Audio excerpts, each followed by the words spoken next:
Quality और consistent performance के लिए सिर्फ सिल्वर पंप्स एंड मोटर्स, नाम याद रखना।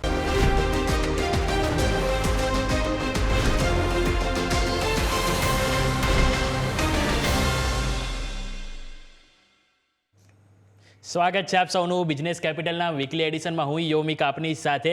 આજે વાત માત્ર સાપ્તાહિક પરફોર્મન્સ નહીં, પરંતુ ઓવરઓલ માર્ચ મહિનાની સિરીઝમાં કેવું પરફોર્મન્સ રહ્યું, નાણાકીય વર્ષ 2025માં લોકોએ ક્યાં પૈસા કમાવ્યા અને નાણાકીય વર્ષ 2026માં કયા સેક્ટર કયા સ્ટોક છે જે સારું પરફોર્મ આપી શકે છે, દરેક પર વિસ્તારથી ચર્ચા કરીશું. આવો શરૂઆત કરીએ આજની ટોપ હેડલાઇન્સથી. માર્ચ મહિનામાં નિફ્ટી 6.30% વધ્યો હતો. નાણાકીય વર્ષમાં નિફ્ટીનું 5.34%નું રિટર્ન. જો કે હાઈથી હજુ પણ નિફ્ટી દૂર. તો સેન્સેક્સમાં 6.11%નું રિટર્ન. પીએસયુ બેંકમાં સૌથી મોટો ઘટાડો હતો. ફિન નિફ્ટી સર્વિસમાં 20%નું રિટર્ન. માર્ચ મહિનામાં બેંક નિફ્ટીમાં 3220 પોઈન્ટનો ઉછાળો હતો. સમગ્ર વર્ષ દરમિયાન બેંક નિફ્ટી 4440 પોઈન્ટ વધ્યો. પીએસયુ બેંકમાં સૌથી મોટો ઘટાડો. ખાનગી બેંકમાં ખરીદારી. ડોલર સામે રૂપિયામાં જોરદાર મજબૂતી. છેલ્લા 6 વર્ષમાં માર્ચ મહિનામાં સૌથી વધુ મજબૂતી જોવા મળી. ડોલર સામે રૂપિયો માસિક અને સાપ્તાહિક 0.5%થી વધુ મજબૂત. સોનાના ભાવ લાઈફ ટાઈમ હાઈ પર. એમસીએક્સ પર પ્રથમવાર $3100 પાર. તો હાજર બજારમાં 92000ની નજીક પહોંચ્યા સોનાનો ભાવ. ચાંદીના ભાવ 2013 બાદ પ્રથમવાર $35 પાર. સ્થાનિક બજારમાં 1 લાખને પાર ચાંદી.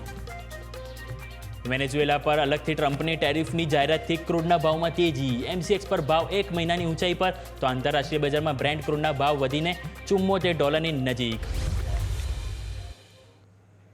તો આવો વાત કરીએ. હવે આપણે શરૂઆત કરીશું સૌથી પહેલાં સાપ્તાહિક પરફોર્મન્સથી.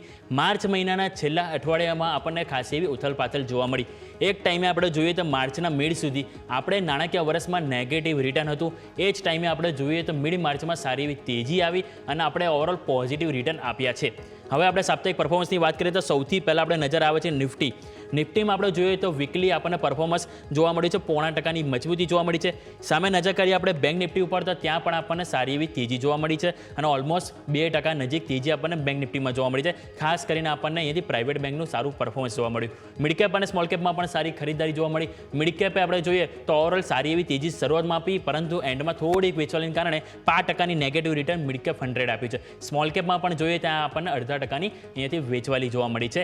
વાત થઈ મિડકેપની. હવે સેક્ટર સ્પેસિફિક જોઈએ ક્યાં કોણે કેવું પરફોર્મ કર્યું તો સૌથી પહેલાં આપણે જોઈએ નિફ્ટી પીએસયુ બેંક. વીકલી સૌથી વધારે તેજી જોવા મળી છે. 2.25%ની તેજી. નિફ્ટી ફાઇનાન્શિયલ સર્વિસીસ જ્યાં 2.06%ની તેજી. પ્રાઇવેટ બેંકની વાત કરીએ ત્યાં 1.98%. સરકારી શેરોમાં પણ સારી ખરીદારી જોવા મળી છે અને નિફ્ટી એફએમસીજી વાત કરીએ ત્યાં પણ 1.25%ની તેજી જોવા મળી. પરંતુ અમુક સેક્ટર છે કે જેને નેગેટિવ રિટર્ન આપણને સાપ્તાહિક દરમિયાન આપ્યું છે. Nifty media 0.5% down. નિફ્ટી હેલ્થકેરની વાત કરીએ તો 0.5% ડાઉન આવ્યું છે. Nifty pharma 2.25%. નિફ્ટી ઓટો જોઈએ તો ત્યાં પણ 2.25%, કારણ કે ત્યાં ઓટો ટેરિફના જે સમાચાર હતા ક્યાંક ને ક્યાંક અહીં ઇફેક્ટ કર્યા છે. કન્ઝ્યુમર ડ્યુરેબલ અહીંયાથી આપણને થોડીક નફા વસૂલી જોવા મળી અને ઇન્ડેક્સ આપણને 0.2% નીચે જોવા મળી છે. પરંતુ આ વાતથી આપણે સેક્ટર સ્પેસિફિક અમુક સ્ટોક સ્પેસિફિક પણ આપણે જોઈએ તો સારી એવી તેજી આપણને નિફ્ટી 500ના સ્ટોકમાં જોવા મળી છે. સૌથી પહેલાં જો આપણે નજર કરીએ સ્ટોક તે આપણા માટે અહીંયાથી આવે છે તે છે અહીંથી BEML. BEMLમાં આપણે નજર કરીએ તો અહીંયાથી 15.20%ની તેજી આપણને જોવા મળી માત્ર એક અઠવાડિયામાં. BSE બોમ્બે સ્ટોક એક્સચેન્જ એક ટાઈમે 6000થી 4000, 4000થી ફરીથી અહીંયાથી જે NSEની જે એક્સપાયરી પરત ખેંચી એના કારણે સ્ટોકમાં સારી તેજી આવી અને 15%નું રિટર્ન જોવા મળી. ઇવન ગઈકાલે સ્ટોક આપણને 17થી 18%ની તેજી બતાવી હતી. આર પાવર ઉપર નજર કરીએ તો ત્યાં પણ આપણને 13.5%ની મજબૂતી જોવા મળી છે. PTC ઇન્ડસ્ટ્રી અહીંયા પણ આપણને 13.11%ની મજબૂતી. HEG જેણે 12%નું રિટર્ન આપ્યું છે. પરંતુ અમુક સ્ટોક છે કે જેણે અંડર પરફોર્મ અહીંયાથી કર્યું છે આ સાપ્તાહિકમાં. ઝોમેટો ઉપર નજર કરીએ તો 11.5%ની કમજોરી આપણને જોવા મળી છે. સામે નજર કરીશું તો આપણને અલોક ઇન્ડસ્ટ્રી 11%નું negative return. Vodafone Idea 10.76%. IOB ઉપર નજર કરીએ ત્યાં પણ 10% અને યુનો મિન્ડા કે જ્યાં આપણને 10%ની કમજોરી જોવા મળી છે. આ વખતે આપણે નિફ્ટીની. હવે આવો ફટાફટ આપણે નિફ્ટીના ચાર્ટ જોઈ લઈએ, એટલે કે આવતા અઠવાડિયા માટે, એટલે કે નવી હવે ફાઇનાન્શિયલ યર, નવો મહિનો, નવો અઠવાડિયું કયા લેવલ ધ્યાન પર રાખવા એની ઉપર આપણે સૌથી પહેલાં ચર્ચા કરીશું. તો સૌથી પહેલાં આપણે ચાર્ટ નજર કરીશું તો આપણા માટે નિફ્ટીનો ચાર્ટ આપણે તમે જુઓ. સારી એવી મજબૂતી તમને જોવા મળી. 22,385 વન વે તેજી લઈને તમે 22,809 870 આજુબાજુ તમે હાઈ બનાવ્યા. ત્યાંથી થોડીક નફા વસૂલી આવી અને 22,500ની નજીક તમે અહીંયાથી લેવલ જોવા મળ્યા. એની નીચે તમારો કારોબાર બંધ થયો. પરંતુ હવે આવતા અઠવાડિયા માટે કયા લેવલ ધ્યાન પર રાખવાના? સૌથી પહેલો 22,411. એટલે કે ગઈકાલે પણ આપણે જોયું તો ત્યાં આજુબાજુ સપોર્ટ લીધો, પરમ દિવસે 22,400 બે વખત આ લેવલ છે ત્યાંથી સપોર્ટ લીધો, એટલે એ સપોર્ટ ધ્યાન પર રાખીશું. એની નીચે નજર કરીશું તો તમારા માટે ડાયરેક્ટ 23,114 આવે છે કે જ્યાં તમારા માટે અહીંયાથી છે, અહીંથી 50 દિવસની એક્સપોનેન્શિયલ મૂવિંગ એવરેજ કે જેને ખાસ કરીને તમારે અહીંથી સપોર્ટ તરીકે રાખવાનું રહેશે. એટલે નીચેની તરફ 23,411 અને 23,114 બે સપોર્ટ. ઉપરની તરફ જો રેઝિસ્ટન્સની વાત કરીશું તો આપણા માટે 23,871 કે જ્યાંથી થોડીક નફા વસૂલી આવી, એટલે 23,871 ને ક્રોસ કરવાનું રહેશે. જે બાદ નવી તેજી આપણને નિફ્ટીમાં જોવા મળી શકે છે. ઓઆઈ ચાર્ટ લઈને આવો. ઓઆઈ ચાર્ટમાં આપણે નજર કરીશું તો આપણને 23,500 છે જ્યાં ક્યાંક ને ક્યાંક ફાઇટ હજુ પણ તેજી તરફ જોવા મળી શકે છે. ત્યાં તમે નજર કરો 75 લાખ પુટ રાઇટર્સ જોવા મળી રહ્યા છે અને એ જ કારણથી માર્કેટમાં ક્યાંક ને ક્યાંક થોડોક સપોર્ટ મળી શકે છે. પરંતુ જો 23,500 તમે બ્રેક કરો છો તો એની નીચે ડાયરેક્ટ તમારા માટે 23,400 23,300 લેવલ ઓપન થઈ શકે છે, કારણ કે ત્યાં નીચે થોડીક વીકનેસ જોવા મળી શકે છે. ઉપરની તરફ 23,600 જ્યાં અવરોધ આવશે, કારણ કે ત્યાં ઓલમોસ્ટ 77 લાખ આપણને કોલ રાઇટર્સ જોવા મળી રહે છે અને ડાયરેક્ટ આપણે જોઈએ તો 700-800માં પણ આપણને અહીંથી વિઝિબલ જોવા મળી રહે છે કોલ રાઇટર્સ કે જેની ઉપર તમારે ખાસ કરીને ફોકસ હોવું જોઈએ. હવે આવો નજર કરીએ તો બેંક નિફ્ટીની. બેંક નિફ્ટીનો ચાર્ટ તમે નજર કરશો તો ક્યાંક ને ક્યાંક નિફ્ટીની સરખામણીમાં બેંક નિફ્ટીમાં મજબૂતી સારી જોવા મળી છે. ના પણ આપણે વાત કરીએ તો ખાલી સાપ્તાહિક નહીં પરંતુ આપણને ઓવરઓલ મંથલી દરમિયાન સારી જોવા મળી છે.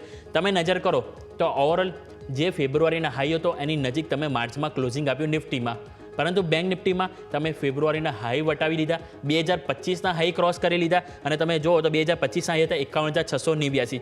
આપણે એક ટાઈમે 52,064ના હાઈ બનાવ્યા હતા લાસ્ટ અઠવાડિયામાં. એટલે કે અત્યારનું તમે ક્લોઝિંગ જોશો તો 51,564 આજુબાજુ જોવા મળ્યું છે. એટલે કે 51,564 જે મહત્વનું ફેબ્રુઆરી આપણે 2025નો હાઈ હતો એને તમે આજુબાજુ ક્લોઝિંગ આપ્યું છે. આવા ટાઈમે હવે કરવાનું શું?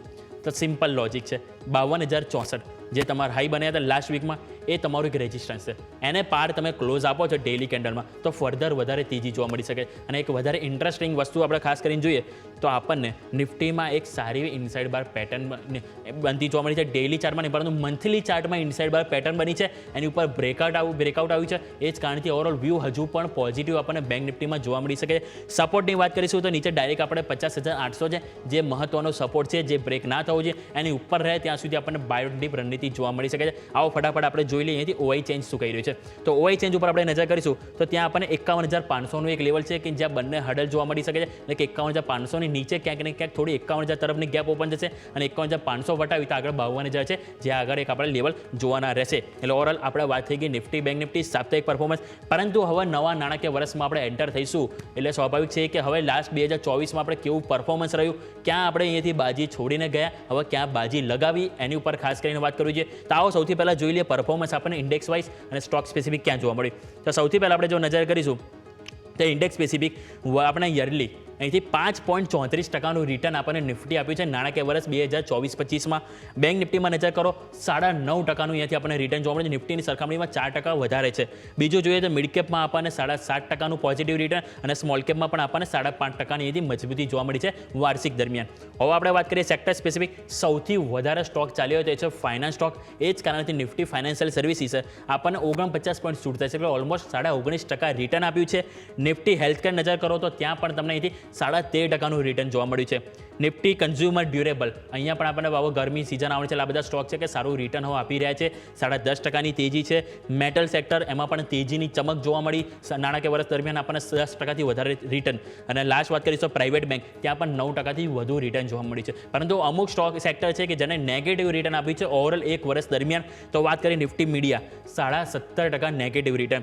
નિફ્ટી એનર્જી નજર કરશો તો ત્યાં પણ તમને અહીંથી ઓલમોસ્ટ 14%નું નેગેટિવ રિટર્ન જોવા મળે છે. અને નિફ્ટી સરકારી બેંક એટલે કે નિફ્ટી પીએસયુ બેંક કે જ્યાં અહીંયા તમને 10.62%નું નેગેટિવ રિટર્ન.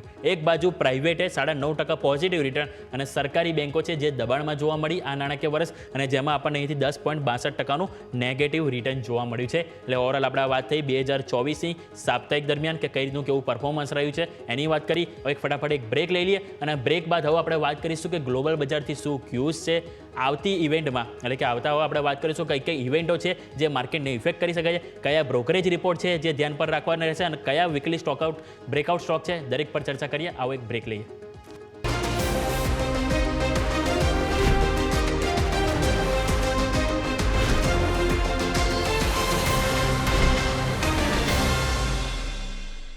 બ્રેક બાદ સ્વાગત છે. નજર કરીએ હવે ગ્લોબલ બજારથી આપણને કયા સેન્ટિમેન્ટ માર્કેટને ઇફેક્ટ કરી શકે છે? હવે સૌથી પહેલાં આપણે જોઈએ તો લાસ્ટ સાપ્તાહિક આપણને અહીંયાથી વૈશ્વિક બજારમાં ક્યાંક ને ક્યાંક કમજોરી જોવા મળી. આપણે નજર કરીશું તો વૈશ્વિક બજારમાં જે કમજોરી જોવા મળી એમાં સ્પેસિફિક જો ડાઉ જોન્સની વાત કરીએ તો સાપ્તાહિક 0.5% જેટલો ઘટાડો આપ્યો છે. અને એમાં સ્વાભાવિક છે કે જે સમાચાર હતા કે જે ડોનાલ્ડ ટ્રમ્પે જે ઓટો સેક્ટર ઉપર 25% ટેરિફની જાહેરાત કરી છે અને સામે બીજા એક એ પણ સમાચાર હતા કે તેમણે એ પણ જાહેરાત કરી હતી કે વેનેઝુએલા પાસેથી જે પણ ક્રૂડ ખરીદશે તેની ઉપર તેઓ 25% અલગથી ટેરિફની જાહેરાત કરવામાં આવશે. એટલે બધા ઘણા બધા સમાચાર હતા જેના કારણે ગ્લોબલ બજારમાં ખાસી એવી અપડાઉન જોવા મળી. ઇવન એક એ પણ સમાચાર હતા જે ઓવરઓલ જે કાળા સમુદ્રમાં રશિયા, યુક્રેન અને યુએસ દ્વારા જે પણ યુદ્ધ હતો એના ક્યાંક ને ક્યાંક વિરામની તેઓ જાહેરાત કરી છે. એટલે ઓવરઓલ જોઈએ તો આ સપ્તાહે આપણને દુનિયાભરના માર્કેટમાં ક્યાંક ને ક્યાંક થોડો ઘટાડો જોવા મળ્યો. જ્યારે આપણે આપણા માર્કેટની વાત કરીશું તો થોડા પોઝિટિવ જોવા મળ્યા છે. હવે આવા બધા ચર્ચામાં આપણે જોઈએ તો જે ઓટો ટેરિફ જેમણે લગાવ્યો છે એના કારણે ફક્ત ગ્લોબલ બજારના નહીં પરંતુ આપણી જે ભારતીય કંપની છે ઓટોની એને પણ ક્યાંક ને ક્યાંક નેગેટિવ અસર પહોંચી શકે છે. કારણ કે આપણા ઘણા બધા કંપની છે કે જેઓ એક્સપોર્ટ કરે છે બીજા દેશમાં એટલે કે અમેરિકન માર્કેટમાં, એટલે કે ત્યાં તેઓ 25% ટેરિફ લગાશે. એની ડાયરેક્ટ ઇફેક્ટ શું આવશે કે ત્યાં ક્યાંક ને ક્યાંક તેઓ જે પોતાની જે સ્થાનિક ગાડીઓ છે તેને વધારે પ્રિફર કરશે. એટલે આપણું એક્સપોર્ટ ઘટશે તો ઓવરઓલ ઇફેક્ટ આપણી જે બેલેન્સ શીટ ઉપર આવશે. અને એ જ કારણથી ઓવરઓલ આપણને સાપ્તાહિક દરમિયાન 2%ની કમજોરી ઓટો સેક્ટરમાં જોવા મળી. એટલે કે ઓટો ઇન્ડસ્ટ્રીને આ સમાચાર પસંદ ના આવ્યા. હવે વાત કરીએ ઓવરઓલ જે આજે શુક્રવારે અમેરિકામાં જીડીપીના આંકડા પણ આવ્યા હતા અને સાથે સાથે જે ટેરિફોનના ડરના કારણે જે વેચવાલી પણ જોવા મળી હતી. અને આ જ કારણોથી એક છે કે સોનામાં સારો ઉછાળો આપણને જોવા મળ્યો છે. તો આપણે જો સોનાના ઉપર નજર કરીશું તો એટલે કે ઓવરઓલ કોમોડિટી માર્કેટ તો આપણે સોનામાં કોમેક્સ પર ગોલ્ડ સૌ પ્રથમ વખત આપણને ભાવ અહીંથી $3,100 નજીક જોવા મળ્યો છે. એટલે કે સારી એવી તેજી આપણને સોનામાં જોવા મળી છે. ટેરિફ વોર, બીજું આપણે વાત કરી કે જેમ યુદ્ધના સમાચાર અને આ બધા 2-3 કારણો છે કે જેના કારણે સોનામાં સતત રેકોર્ડ હાઈ બનતા જોવા મળી રહે છે. ઇવન આપણે જો સ્થાનિક બજારમાં જોઈએ હાજર બજારમાં તો ભાવ આપણને ઓલમોસ્ટ 92,000 જોવા મળી રહ્યો છે. એટલે કે ત્યાં પણ સારી એવી તેજી છે. 1 લાખથી માત્ર 8,000ની દૂરી આપણને સોનામાં જોવા મળી રહી છે. નજર કરીશું આંતરરાષ્ટ્રીય બજારમાં આપણને ચાંદીના ભાવ પણ આપણને પ્રથમ વખત $35 ને પાર પહોંચ્યા છે. અને આ ઘણા બધા વર્ષો બાદ આ હિસ્ટ્રી રિપીટ થઈ રહી છે. અને એમાં જે આપણે સ્થાનિક બજારમાં જો વાત કરીએ તો આપણને જે ચાંદીનો ભાવ 1 લાખને પાર કારોબાર કરી રહ્યો છે. એટલે કે સોનું આપણે જોઈએ તો 1 લાખની નજીક આવી રહ્યું છે. ચાંદી ઓલરેડી 1 લાખને પાર પહોંચી ગઈ છે. જ્યારે આપણે વાત કરીએ તો ઇક્વિટી માર્કેટમાં ક્યાંક ને ક્યાંક હજુ પણ એટલી તેજી નથી આવી. થોડી મામૂલી રિકવરી જોવા મળી પરંતુ આ બધા માર્કેટ છે કોમોડિટી જ્યાં તદ્દન આપણને સારી એવી ખરીદારી જોવા મળી રહી છે. હવે વાત કરીએ રૂપિયામાં તો રૂપિયામાં ક્યાંક ને ક્યાંક મજબૂતી પાછી આવી રહી છે. અને આપણે વાત કરીએ જો રૂપિયામાં છેલ્લા 6 વર્ષમાં માર્ચ મહિનો આ પહેલો હતો કે જેમાં સારી એવી મજબૂતી આપણને જોવા મળી છે. અને જે 2.5% જેટલો અહીંયાથી રૂપિયો મજબૂત થઈને ઓલમોસ્ટ આપણે 85.50ની આજુબાજુ આપણને જોવા મળ્યો છે. જે ક્યાંક ને ક્યાંક આપણા ભારતીય બજાર માટે પોઝિટિવ છે. અને જે સ્વાભાવિક છે કે રૂપિયો ઓછો હશે તો ક્યાંક ને ક્યાંક એફઆઈ વાળા પણ એન્ટ્રી આપણને ભારતીય બજારમાં જોવા મળી શકે છે. એટલે ઓવરઓલ આપણે વાત થઈ ક્રૂડની પણ એક વખત જોઈ લઈએ તો વેનેઝુએલા પર અહીંયાથી જો ટેરિફની ક્યાંક ને ક્યાંક જાહેરાત કરી હતી કે તેઓ જે ખરીદશે તો ત્યાંના ત્યાં 25% ટેરિફ ટ્રમ્પ લગાવશે. એટલે એ જ ભાવથી આપણને 1 મહિનાની ઊંચાઈ ઉપર ક્રૂડના ભાવ આવી ગયા છે. 6,000 ઉપર ક્રૂડનો ભાવ છે. એટલે આ બધા જે સેન્ટિમેન્ટ છે ક્યાંક ને ક્યાંક હજુ પણ ઇફેક્ટ કરતા જોવા મળી શકે છે. પરંતુ હવે આપણે વાત કરીશું ઇવેન્ટ સ્પેસિફિક આવતા અઠવાડિયા માટે કે ઇવન આખા એપ્રિલ મહિના માટે કઈ ઇવેન્ટ છે જે માર્કેટમાં ખાસ કરીને ધ્યાન રાખવી તેની પર વાત કરીએ તો સૌથી પહેલાં 1 April Maruti, hero મોટોકોર્પ, Tata motors, Mahindra 4 company તેમણે જાહેરાત કરી હતી કે 1 એપ્રિલથી તેઓ 4% સુધીના ભાવ તેમની ગાડીઓમાં વધારવા જઈ રહ્યા છે. અને ઇવન આપણે જે હિસ્ટ્રી પણ જોઈએ જો મારુતિની અગાઉ જ્યારે 2 વખત તેઓ ભાવ વધારે હતા સારી એવી તેજી આપણને મારુતિના સ્ટોકમાં જોવા મળે છે. એટલે ક્યાંક ને ક્યાંક અહીંયાથી પોઝિટિવ ઇફેક્ટ આપણને જોઈ શકાય છે. પરંતુ એક બાજુ જે ટેરિફ લગાવે છે ટ્રમ્પે એને પણ આપણે ના ભૂલવું જોઈએ. એટલે કે ઓટો સેક્ટર એકદમ વોલેટાઇલ રહેશે જેની ઉપર ફોકસ હોવું જોઈએ. બીજું આપણે વાત કરીશું તો 2 એપ્રિલ કે જેમાં હવે ટ્રમ્પ સાહેબનું આપણે જે ટેરિફ રેસિપ્રોકલ છે એ અહીંયાથી સામે આવશે. જો એમાં તેઓ કંઈક નવું એડ ઓન કરે છે તો તે માત્ર અમેરિકન માર્કેટ માટે નહીં ઓવરઓલ ગ્લોબલ બજાર જેમાં આપણું ભારતીય બજાર પણ આવી ગયું ક્યાંક ને ક્યાંક નેગેટિવ ઇમ્પેક્ટ કરી શકે છે. ત્રીજી ઇવેન્ટ વાત કરીશ તો એ છે 7 થી 9 એપ્રિલના રોજ આરબીઆઈની મોનેટરી પોલિસી છે. એટલે એમાં આપણને જે આઈડિયા આવશે કે તેઓ વ્યાજ દરમાં ક્યાંક ને ક્યાંક ઘટાડો કરે છે કે યથાવત રાખે છે એની ઉપર આપણને બેંક નિફ્ટી સારો એવો મૂવ કરતા જોવા મળી શકે છે. અને નેક્સ્ટ સૌથી મહત્ત્વની ઇવેન્ટ હવે એપ્રિલ મે માટે જો રહેશે તો એ છે Q4 રિઝલ્ટ. એટલે કે 2025ના નાણાકીય વર્ષના ચોથા ત્રિમાસિકના અહીંથી પરિણામ આવશે, જેની ઉપર ખાસ કરીને ફોકસ રહેશે, જે 10 એપ્રિલથી શરૂ થશે. એટલે કે ચોથા ત્રિમાસિક તો ખરી, સાથે સાથે ઓવરઓલ નાણાકીય વર્ષનું પણ આપણે પરફોર્મન્સ જોવા મળશે યરલી બેઝિસ. એટલે આ બધી ઇવેન્ટ છે કે જેની ઉપર આપણે અહીંથી ખાસ કરીને ફોકસ કરવું જોઈએ. પરંતુ આ બધી ઇવેન્ટોમાં સૌથી પહેલાં વધારે જો ઇવેન્ટ હોય મહત્ત્વની તે છે 2 એપ્રિલ, કે જેની ઉપર આપણને માર્કેટની મૂવ અહીંયાથી ખાસ કરીને ઇફેક્ટ કરતી જોવા મળશે.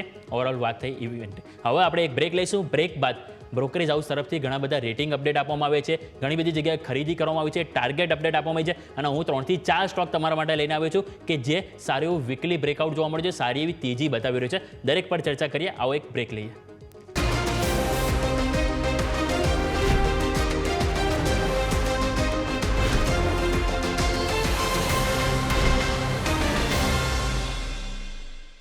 બ્રેક બાદ સ્વાગત છે. હવે આવો નજર કરીએ કે બ્રોકરેજ હાઉસે ઘણા બધા રેટિંગ અપગ્રેડ આપ્યા છે. એમાંથી હું ટોપ સિલેક્ટિવ બ્રોકરેજ તમારા માટે લઈને આવ્યો છું કે જે લાસ્ટ અઠવાડિયામાં આપણને આવ્યા હતા. હવે એમાંથી એ બધા બ્રોકરેજ એવા છે કે જે તમને એપ્રિલ પરંતુ આવનારા નવા ફાઇનાન્શિયલ યર માટે ઘણા મહત્વના રહેશે. સૌથી પહેલાં નજર કરો તો યુબીએસએ સિમેન્ટ સેક્ટર ઉપર રિપોર્ટ આપ્યો છે. તેમનું કહેવું એવું છે કે જે આવકની જે અપસાઇકલ છે એ નાણાકીય વર્ષ 2026થી શરૂ થશે, અને એમનું કહેવું છે કે જે સેક્ટરમાં જે માંગ સુધારવાથી અહીંથી ક્યાંક ને ક્યાંક પોઝિટિવ આશા તેઓ આ સેક્ટરમાં રાખી રહ્યા છે. એટલે એ જ કારણથી સિમેન્ટ સેક્ટર તેમણે પસંદ કર્યું છે. અને એમનું કહેવું છે કે ઓલ જે અત્યાર સુધી જે ભાવ ઘટી ગયા છે એમને એક બોટમ ગણી રહ્યા છે, અને ક્યાંક ને ક્યાંક વેલ્યુ બાઇંગ તરીકે તેઓ અહીંથી સિમેન્ટ સેક્ટર ઉપર ફોકસ કરી રહ્યા છે. હવે સ્ટોક સ્પેસિફિક તેઓ સિમેન્ટમાં ક્યાંક ખરીદીની સલાહ આપવામાં આવી છે એની ઉપર નજર કરીએ તો સૌથી પહેલાં યુબીએસ દ્વારા અલ્ટ્રાટેક સિમેન્ટ ઉપર અહીંથી બાયના રેટિંગ કહી રહ્યા છે ખરીદી કરો, ટાર્ગેટ ₹1,300 રાખો. નેક્સ્ટ આપણે નજર કરીએ તો અંબુજા સિમેન્ટ ઉપર તેઓ ખરીદીની સલાહ આપી રહ્યા છે, અને ટાર્ગેટ તેઓ ₹620 આપી રહ્યા છે. દાલમિયા ભારત ઉપર તેઓ ખરીદીની સલાહ આપી રહ્યા છે, ટાર્ગેટ તેઓ કહી રહ્યા છે કે 2100 રાખો. અને બીજો સ્ટોક છે કે જેઓ કવર કર્યો છે એ છે એસીસી, જેની ઉપર તેઓ બાય રેટિંગ સાથે 2250ના ટાર્ગેટ આપી રહ્યા છે. એટલે આપણે આ વાતથી ઓવરઓલ સિમેન્ટ સેક્ટર. આવો નજર કરીશું ઓટો સેક્ટર. ઓટો સેક્ટરમાં જેફરીસે ક્યાંક ને ક્યાંક નેગેટિવ રિપોર્ટ આપ્યો છે એમ કહી શકાય, કારણ કે તેમનું કોમેન્ટ્રી છે કે માંગ સતત ઘટી રહી છે. તેમણે અહીંયાથી યરલી પરફોર્મન્સ આપ્યું છે. એમનું કહેવું છે કે ફેબ્રુઆરી-માર્ચ મહિનામાં લાસ્ટ યર જે બી તેમનું જે સેલ્સ થયું હતું એની સરખામણીમાં આ ફેરી તેઓ કહી રહ્યા છે કે જે રજિસ્ટ્રેશન છે 11% ઘટ્યા છે વાર્ષિક બેઝિસ, અને સાથે સાથે 2 વ્હીલર રજિસ્ટ્રેશનમાં પણ ફેબ્રુઆરી અને માર્ચમાં જે રજિસ્ટ્રેશન છે 6% ઘટ્યા છે. અને એ જ કારણથી તેઓ ક્યાંક ને ક્યાંક ઓટો સેક્ટરમાં કોશન રાખવાની સલાહ આપી રહ્યા છે. નેક્સ્ટ આવો નજર કરીશું તો ઓવરઓલ મોર્ગન સ્ટેનલીએ એક ઇન્ડિયા સ્ટ્રેટેજી ઉપર રિપોર્ટ આપ્યો છે. એટલે કે ઇન્ડિયા સ્ટ્રેટેજી બનાવી તેમણે 2 સ્ટોક તેઓ શેર કર્યા છે. એમનું કહેવું છે ફોકસ લિસ્ટમાં બજાજ ફાઇનાન્સ અને HCL આ બંને સ્ટોકને ઉમેર્યા છે.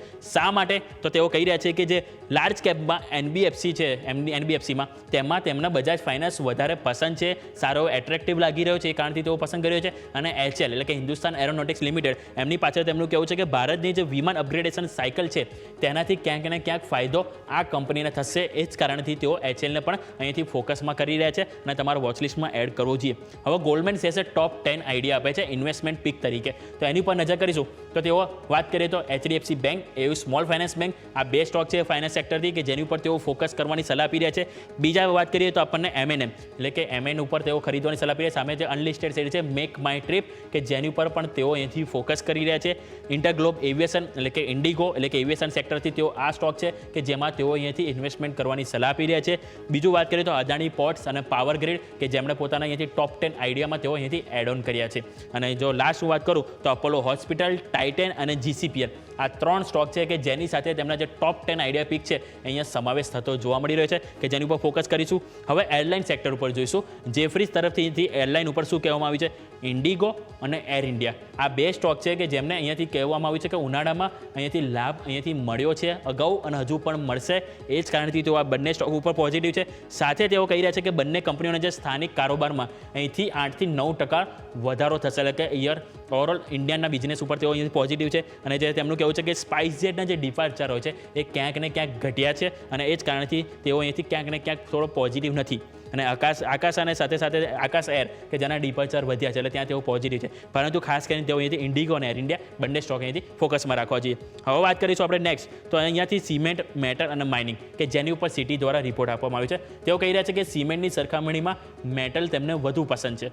અને તેઓ કહી રહ્યા છે કે મેટલમાં એટલા માટે પસંદ છે કારણ કે સ્ટીલ સેક્ટર છે અહીંથી તમને ક્યાંક ને ક્યાંક એમને આકર્ષિત લાગી રહ્યું છે. અને એમાં પણ તેઓ સ્પેસિફિક હિન્ડાલ્કોને પીક કર્યો છે કે તેમાં તેઓ બાય ઓન ડિપ તકલીફ ઘટાડે ખરીદી કરી શકાય એવું તેઓ કહી રહ્યા છે. એ જ કારણથી તેઓ અહીંથી ઓવરઓલ મેટલ સેક્ટરને કવર કરી રહ્યા છે. મેક્વેરી તરફથી ટ્રેન્ડ ઉપર રિપોર્ટ આપવામાં આવે છે. સ્ટોક સ્પેસિફિક 2-3 જોઈ લઈએ. એવા સ્ટોક છે કે જે છેલ્લા માર્ચ મહિનામાં ખાસા એવો બઝિંગ જોવા મળે છે. આગળ પણ ઘણા બધા એક્સપર્ટ બુલિશ છે. તો આપણે જોઈએ શું કહી રહ્યા છે મેક્વેરી. આઉટ પરફોર્મ રેટિંગ ટાર્ગેટ ₹7,000 આપી રહ્યા છે. વેલ્યુએશન મધ્યમ થયા છે અને ટકાઉ સ્તરે આવી ગયા છે. ક્યાંક ને ક્યાંક અહીંયા પણ તેઓ વેલ્યુ બાઇંગ ઓપોર્ચ્યુનિટી જોઈ રહ્યા છે. અને એમનું કહેવું એ છે કે જે એશિયાની સૌથી મોટી આ રિટેલ કંપની છે. સૌ કોઈ આપણે જાણીએ છીએ કે સસ્તા કપડાં લેવા તો જુડિયો, મોંઘા લેવા હોય તો વેસ્ટ સાઇડ, અને સારા એવા કપડાં આપણે ત્યાં જોઈએ કે હવે રિસ્પોન્સ સારો એવો મળ્યો છે એમની જે બ્રાન્ચ છે એમને. હવે એમણે કહેવું સાથે એ પણ છે કે ઓવરઓલ જે ખર્ચમાં વધારાનો લાભ ઓવરઓલ કંપનીને મળશે, કે ગવર્મેન્ટે પણ અહીંથી જે નવું બિલ આપ્યું એમાં ક્યાંક ને ક્યાંક તો રાહત આપી છે. એટલે કે એક્સપેન્ડિચર વધારવાના પ્રયત્ન છે જેનો ફાયદો આ કંપનીને થશે એવું એમનું માનવું છે. L&T ઉપર CLSAનો પણ રિપોર્ટ છે જે આપણે ખાસ કરીને ચર્ચા કરવી જોઈએ. તેઓ કહી રહ્યા છે આઉટ પરફોર્મ રેટિંગ અને ટાર્ગેટ તેઓ ₹4,151 આપી રહ્યા છે. એમનું કહેવું છે કે જે કતારમાં EPC માટે સૌથી મોટો કોન્ટ્રાક્ટ મળ્યો છે ₹15,000 કરોડનો, અત્યાર સુધીનો સૌથી મોટો. એના કારણે તેઓ પોઝિટિવ છે. દુનિયાની મોટી EPC કંપનીઓની સાથે હવે તેઓ L&Tની તુલના કરી રહ્યા છે, પરંતુ ઓલરેડી આ કંપની ઘણી મોટી છે, પાઇપલાઇન પણ મજબૂત છે. એટલે આ સ્ટોકને આપણે ઓલરેડી મોટો જ માનતા હતા. વાત થઈ L&Tની. હવે આપણે જો વાત કરીશું તો ઓવરઓલ ખાસી ટ્રેન્ડ જોઈ લીધું, L&T જોઈ લીધું, એટલે બધા બ્રોકરેજ હાઉસ છે કે આ બધા જેની ઉપર તમારે ફોકસ હોવું જોઈએ. આ વાત થઈ બ્રોકરેજ હાઉસની. પરંતુ હવે તમારા માટે હું 3 સ્ટોક લઈને આવી છું કે જે વીકલી બ્રેકઆઉટમાં શાનદાર અહીંયાથી આપણને પરફોર્મન્સ જોવા મળ્યું છે અને હજુ પણ સારું એવું રિટર્ન જોવા મળી શકે છે. તો તમે નજર કરો. સૌથી પહેલાં તમારા માટે હું લઈને આવી છું ચંબલ ફર્ટિલાઇઝર. આ સ્ટોક એવો છે કે જેણે સારું એવું રિટર્ન આપણને અહીંયાથી લાસ્ટ 2 થી 3 અઠવાડિયામાં આપ્યું છે. અને હવે પોઝિટિવ વસ્તુ મને આ ચાર્ટમાં શું લાગી રહી છે તે તમને જણાવું. તમે નજર કરો તો અહીંયાથી મે-જૂન મહિનો હતો કે જ્યાંથી સારી એવી તેજી તમને અહીંયાથી જોવા મળી હતી. એક વખત આપણે થોડું અહીંયાથી ઝૂમ પણ કરીશું કે મે-જૂન બાદ આ જે ઓવરઓલ જે તમને જે બોક્સ જોવા મળ્યું છે, બોક્સનું બ્રેકઆઉટ તમને આવ્યું છે. અને બ્રેકઆઉટ બાદ તમે જુઓ અહીંયા સારી એવી અપમૂવ છેલ્લા 2 અઠવાડિયામાં તમને જોવા મળી. અને 2 અઠવાડિયા બાદ તમે નજર કરશો તો અહીંયાથી એક ઓલરેડી ઇનસાઇડ બાર બન્યું છે અને અહીંયા તમને એનું બ્રેકઆઉટ જોવા મળ્યું છે. એટલે સ્વાભાવિક છે કે અહીંયા ફરીથી હજી અપમૂવ તમને અહીંથી જોવા મળી શકે છે. એ જ કારણથી મેં આ સ્ટોક તમારા માટે લાવ્યો છે. તમે નજર કરો તો અહીંયા ખાસ એવું કન્સોલિડેશન અહીંયા જોવા મળ્યું, જે બાદ તમને અહીંયા જોવા મળ્યું અને હવે ફાઇનલ અહીંયાથી સ્ટોક તમને રન થતો જોવા મળી રહ્યો છે. એ જ કારણથી આ સ્ટોક છે ચંબલ ફર્ટિલાઇઝર કે જેને તમારા વોચ લિસ્ટમાં એપ્રિલ મહિના માટે ખાસ કરીને એડ કરવો જોઈએ કે સારી એવી અપમૂવ આપણને આ સ્ટોકમાં જોવા મળી શકે છે. હવે વાત થઈ ચંબલ ફર્ટિલાઇઝર. નેક્સ્ટ સ્ટોક આપણે હવે લઈને આવીશું. તો નેક્સ્ટ સ્ટોક તમે નજર કરો તો ચંબલ ફર્ટિલાઇઝર આપણે વાત થઈ. હવે તમારા માટે છે આવાસ ફાઇનાન્સિયર્સ. આવાસ ફાઇનાન્સિયરમાં પણ તમે નજર કરો તો અહીંયા માર્ચ મહિનાથી લઈને આ માર્ચ એટલે કે 2023-24 ફાઇનાન્શિયલ યર હતું, ત્યાં તમને એક બોક્સમાં અહીંયાથી કારોબાર જોવા મળ્યો સતત. એટલે કે ક્યાંક ને ક્યાંક અંડર પરફોર્મ હતું. સતત તેણે 50 દિવસની એક્સપેન્શન મૂવિંગ એવરેજની નીચે કારોબાર કર્યો છે. પછી તમે નજર કરો તો અહીંયા તમને એપ્રિલ આજુબાજુ સારી એવી તેજી આવી, તમે અહીં અપમૂવ બતાવી અને અહીંયા ફરીથી આખું ફાઇનાન્શિયલ યર એક રેન્જમાં તમે કારોબાર કર્યું. રાઈટ. અને તમે ઓવરઓલ મેં 2 બોક્સ ડ્રો કર્યા છે 2 ફાઇનાન્શિયલ યરના. હવે ફરીથી તમે અહીંયાથી તેજી બતાવી રહ્યા છો. એટલે સ્વાભાવિક છે કે હિસ્ટ્રી રિપીટ થતી જોવા મળી રહી છે. અને અહીંયા જે ઓપન થયેલા અહીંયા અપમૂવ ફરીથી જોવા મળી શકે. અને અપમૂવ તમારા માટે અહીંથી 2275ના લેવલ છે કે જે અહીંયાથી અપમૂવ એટલે કે અહીંયાથી જગ્યા ખોલી ગઈ છે. અને 2275ની ઉપર પણ આપણે સારા એવા ક્લોઝ આપીએ તો આપણને 2405ના લેવલ છે કે જે આપણને જોવા મળી શકે છે. એટલે આ વાત થઈ ગઈ ઉપર રેઝિસ્ટન્સની. હવે નીચેની તરફ સપોર્ટ વાત કરીએ તો સ્વાભાવિક છે કે આ જે લાઇન જોવા મળી રહી છે બોર્ડરની, જે ઓલમોસ્ટ 2000ની નજીક છે. એટલે કે આપણે 1990 જેવો લેવલ લઈએ કે જેને એક સપોર્ટ તરીકે અહીંયાથી આ સ્ટોકમાં આપણે ધ્યાન પર રાખવાનું રહેશે.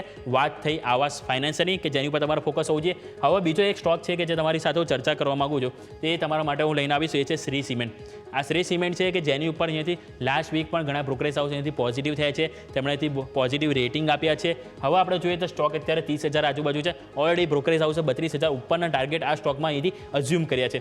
હવે શા માટે આપણે પસંદ કર્યો છે તો સૌથી પહેલાં જે ઓલરેડી મેં ટ્રેન્ડ લાઇન ડ્રો કરી છે એ તમે નજર કરો તો 2021માં આપણે આવીશું કે જ્યાં ટોપ બનાવ્યા હતા અને નીચે આપણે જોઈએ તો 2022માં શરૂઆતમાં આ બોટમ પણ બનાવ્યા હતા. અને ઓવરઓલ આ જે રેન્જ છે કે જેને આપણે અહીંયાથી ટ્રેન્ડ લાઇન સતત અહીંયાથી જોઈએ, એક વખત અહીંયા અવરોધ આવ્યો, બીજી વખત અવરોધ આવ્યો, અહીંયા ત્રીજી વખત અવરોધ આવ્યો બાદ ફાઇનલી અહીંયાથી આપણને બ્રેકઅપ એટલે કે ઉપરની સાઈડ આપણને બ્રેકઆઉટ જોવા મળ્યું છે. નીચેની તરફ સારો અહીંથી એક વખત 2 વખત સારા એવા સપોર્ટ પણ જોવા મળ્યા છે. સારી એવી તેજી સ્ટોકમાં જોવા મળી છે. હવે અહીંયા આમાં કયા લેવલ છે કે જે આવનારા દિવસોમાં આપણે એક્સપેક્ટ કરી શકાય છે તો એ સૌથી પહેલાં આપણે વાત કરીશું. તો 2021માં જે હાઈ બનાવ્યા હતા એ તમારા માટે ઓલમોસ્ટ નજીક થાય છે 32,000ના લેવલ કે જે તમારે અહીંયાથી ખાસ કરીને ધ્યાન પર રાખવાનું રહેશે. એટલે કે 32,000નું લેવલ છે કે જે અહીંયાથી સારું એવું પોઝિટિવ આપણને જોવા મળી શકે છે. હવે નીચેની તરફ આપણે તમે જોઈશું તો નીચે તમારે આ જે કેન્ડલ છે પહેલી, એનો જે લો તમે પકડશો કે ઓલમોસ્ટ તમારા માટે 29,000 થશે.